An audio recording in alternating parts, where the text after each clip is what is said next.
said... Hey, I feel like preaching this afternoon. I feel like preaching, man. Let's do it. You know what I said to a friend of mine? I told him to stop going to church. And he was like, why must I stop going to church? I said, concentrate on the church you have already. He said, what am I talking about? I said, you have a church already. Your wife is there. Your family, they are in the same house. You are the church. Concentrate on that one. He said, no, we need to go and gather. I said, okay, fine. What happens in coronavirus time? You were indoors. Nobody you were in goes church out. now. You are in the church now. What if Jesus came? Were you going to heaven or hell? He said, you are saying something. I said, okay, so now this is the issue. That place you are just going there because you have closed. That's it, case closed. But if you want look at the painful part where these modern churches, husband and wife are going to church and they're not even talking to each other. Yeah, possible. But immediately get into church. Hello, brothers and sisters. Tend to your neighbor and say, I love you. And everybody smile. And the same black book says, if you are driving or you are walking on your way to church, and you remember that you have wronged someone, go back. Or you owe someone, stop on your tracks. Leave the ship where it is. Go back. Look for forgiveness. Make things right where you're coming from. And I bet you the pastor does not finish and come back because you have really gone to church. That's the church. Because the church is about you again showing acts of grace. To the church. To the church. No, you need to remember that you don't have an appointment with God in the church. God is waiting for you with your enemies. God is waiting for you with your debtors. That's the Luke chapter 10, the Good Samaritan story, where the priest gets there and sees a man that is injured. He passes by. And says, no, he didn't pass by. He was rushing to church. Ah, okay. And he thought that he was going to be, sorry, I can't help my brother. I have an appointment with God in church. The church, okay. And he paces to run to church. The Levite comes back and says, oh, if my bishop cannot help you, I'm the choir master. I'm going to church. He's going to preach. Now, if I stop to help you, there will be no one to conduct music. He follows. And the Good Samaritan comes and stops. Now, their church begins. Attends to the man. Through church. Carries the man.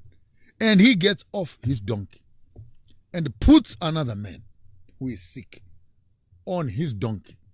And he walks. And the sick person is behind. Now, those are acts of church. And he takes him to an inn, to a hotel, and he pays for a stranger that he did not know and looks after that man for the whole night.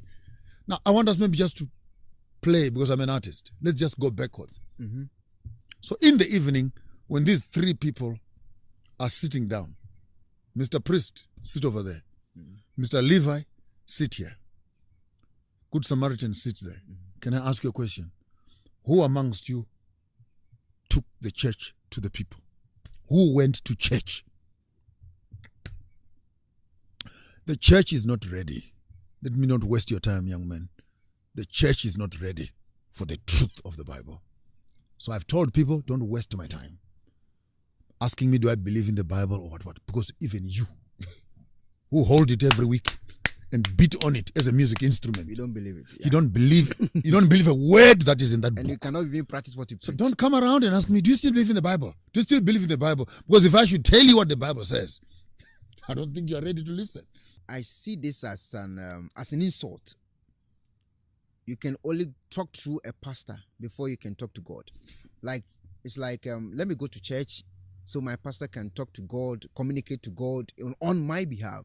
It's like they are becoming like intermediary between you and God. You cannot speak to God direct unless you go to a church to meet a prophet or a pastor before you can talk to God.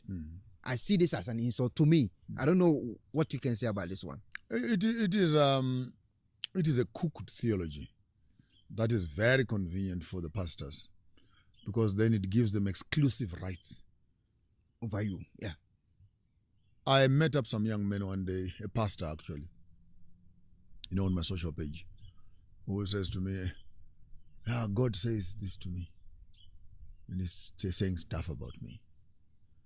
I got so mad, I lost my head, and I said, young man, you go and tell that uncircumcised Gentile you call God. If he wants me, He has my address. And for all practical purposes, if you and God sit in your private space and you gossip about me, he does not respect me, and I don't have to respect him.